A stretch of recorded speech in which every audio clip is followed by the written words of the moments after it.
nóวันเกิดchoน้องสาวน้องนะbé chúว่าชิ้นนอเลยbé chúชอบเข็ดchoหนูซื้อเพราะเก๋ต้องเชื่อchoหนูซื้อจะขอbéมั่ว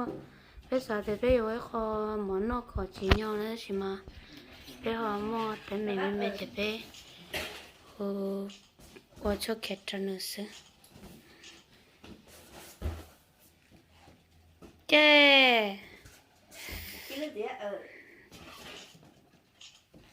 โอเค我我想爬上个，是可身体中了。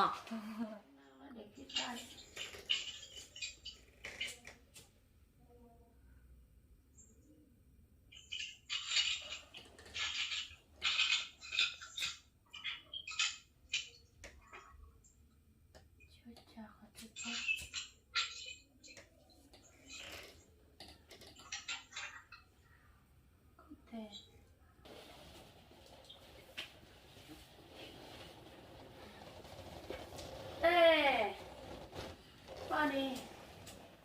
tú chẳng có tất tất so với nó nha chú cha cả chú cha có bao giờ thầy nó con điều còn ông này con tuổi đi đây tới đây tú ở đây nè tú muốn thằng nó con tao em ông nói với con đây con ok Happy birthday to you Happy birthday Happy birthday to you Happy birthday to you Happy birthday to you Happy birthday to you Happy birthday to you Happy birthday to you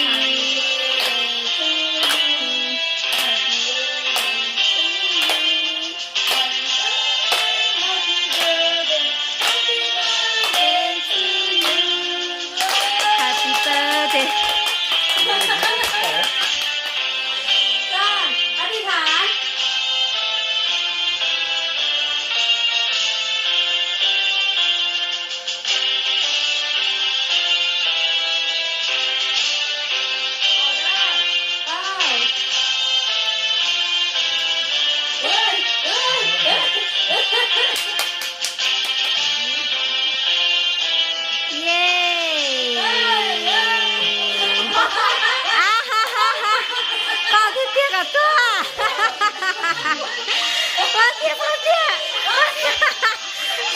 上满上啦，几多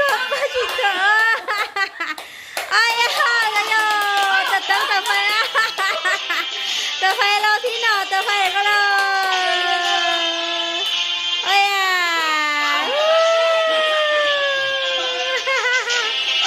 โอ้ยใจโอ้ยใจตัวโอ้ยใจ这手里你们把你那个鸡给我家我戳几多嘞？给个开动机。我叫那，我叫我说这喂，มันเกิดก็คิวตาลีอ๋อไม่หายซื้ออ๋อก็ชอบเก็บแต่จังเราก็สาตาได้จีหรอตาลีก็รู้เสียสาก็ขออีเนี่ย ชอยได้จีหรอก็ว่าตาเนอะ ก็ขออีอ่ะหรอ เดี๋ยวก็là tao đủ lú rồi cả tao đủ lú mà cậu chưa xong tao lú nó đó หรอ hả ở đây ก็ขออีเถอะ cô khó thế Ồ, đây thế mà cũng buồn thế à?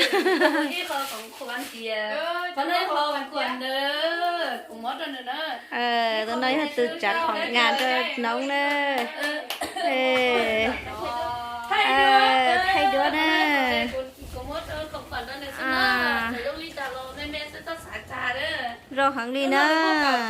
cho khó tiền nên nè chỉ nhau để chơi cú ấy khó kể nó xếp cú cho nửa thiên chơi xong mà tao là ô là ta chỉ xong nó chơi cúพิเศษชับเลยอะพี่อ่ะ trong là khó ô tao ấy chỉ chỉ trong lấy xếp xả để ô tao mẹ sẽ lo ra xả đi trả nữa nhà cho kể cho có xứ là cho xả đi trả lười trông có tia lên nữa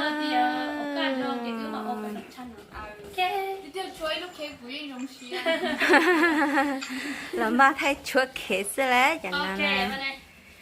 có ăn hai ăn chỉ cho ít có ít mấy cái hai nó nói nè กูรู้นู้นตัวกูเจ้าชงเลยชงหนูกูตีขอได้ตีขอกับพ่อแม่ย้อนชงนอกการย้อนชงนั่นน่ะเป็นมุกก่อนเด็กๆซื้อ เสียงเดินกับพานว่าจีกับตาเนอะ สามเด้อ แล้วก็เขาในอย่างมึงดีความวิดีโอลินเดินเนอะต้องเชียร์เสือเดินนะพอนอนนะบ๊ายบาย ไม่ใช่ให้เด็ก น้ มา อง แล้ว วันเกิดตอนน้องสาวซื้อเดี๋ยวชีมาตัวป้ากูชอบเลยดีคุณนึงเด้อเนาะเดี๋ยวไหนยกเท่านะเจถือต่อเดี๋ยวยกอึ้งเท่านะโอเคน้องสาวนู้กูยังมองเล่าเนาะกูยังมองเล่าถือตาเตียนชายเท่าป้าเต็มที่น้องนอนป้าเต็มที่นึกอุดจุอย่าเป้าเดี๋ยวผมพ่อน้องเก่าซื้ออีนู้จิตเอาถาตูรู้ลีอย่าเป้าเดี๋ยวพ่อน้องเก่าต้องตุนชายซื้อแต่เนี่ยเด้อ เชียร์เชียร์ เจ้าเสีย เป๊ะ ว่า เป๊ะเป๊ะ什么奖呢？ อันนี้คือ Happy Birthday มดเท่าเดียโอเคเดี๋ยวเนอะ หลังจากได้ไปโชว์เคตาเลยเจียวเสียเคตไปเป็นอะไรอย่า เช็คอะไรด้วยต่อ มันเป็นเคตล้อ เนี่ยเช็คเด้อ เดี๋ยวก็เลยสรุปเคว่าเหรอ เดี๋ยวด้วยก็เหลือเอาลูกเขียวให้มาน่าไล่มา เจ๊กูน่าทำตัวนี้ ได้สวยมากเลย เดี๋ยวด้วยเราต่อเจ๊กูน่าไหนด้วยได้ ได้โลมดได้โลสวยมากโอ้แต่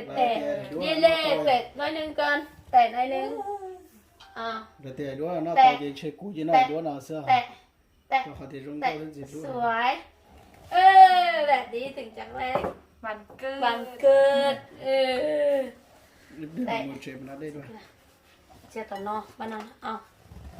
เสีย น่าไหนด้วยต่อเจ๊กูน่าไหนด้วยเสื้อ เยอะเดี๋ยวน้าตาหน้าตาน่ะเดี๋ยวน้าเลยว่าหลวกเขียวต่อเขาละโอเคนะแต่งเฉพาะ30ได้เฉพาะ60ได้นี่นะ เดี๋ยวด้วยร้องก็สุดที่ตัวนี้ปอนนะชีพอดีเลยเนี่ยที่เราจีนเราจีอยู่นะอย่าง ละปอกเค็มหมดแล้วเอาละก่อน จะหัวตัวโถปกเห็ดตาสมัยชิชัวสาลาเท่าไอ้กู ฮะ กูมาจุดตัวโถกูปกเข็มมาประเทศสาลา น้องไม่ตัดคำโอ้ละวางซ้ายว างทรายหรอ วางซ้ายว างทราย โซ่คำนี่นา โซ่คำ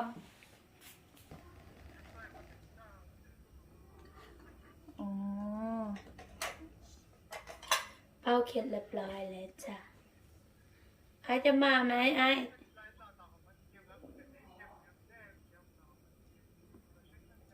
เอจะยอดได้กับแต่ก็ เย่โอ้นี่มากูมาซาด้วยก็ใช้ห้อง มือก็มาคืนเตี้ยก็แต่ยันใจไปนะเห็นละ โอ้คือห้องไปกินทุกตานะเบียชี บอกอีกวันจะคำนะ ว่าล่ะแฮปปี้เบิร์ดเดย์นะ Happy birthday จังค่อยใช่หรอ sorry มากูกินหมดแล้วไม่ต้องมาแล้วมาเป้าเข็มหมดเรียบร้อยแล้วเอาจับตัวโอ้ ฉันเล่นโอ้ อีเอาไปเปล่าเราลิงชิลิง จินลิงเจ้าว่า ชื่อเล่นแม่ชื่อตัว ชิตาหลอกเป็ดจิเป็ดน้อง ตอนเรายังที่เรามาเสีย อีคนจิน เป็นชื่อเล่นชื่อคอ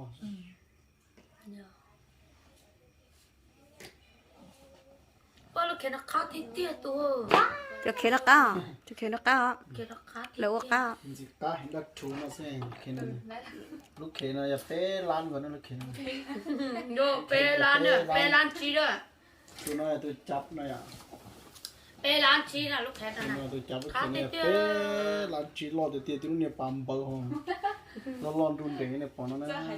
มันก็ได้ลูกเข็นรอดเตี้ยอ่ะ โอเคนะ โอเค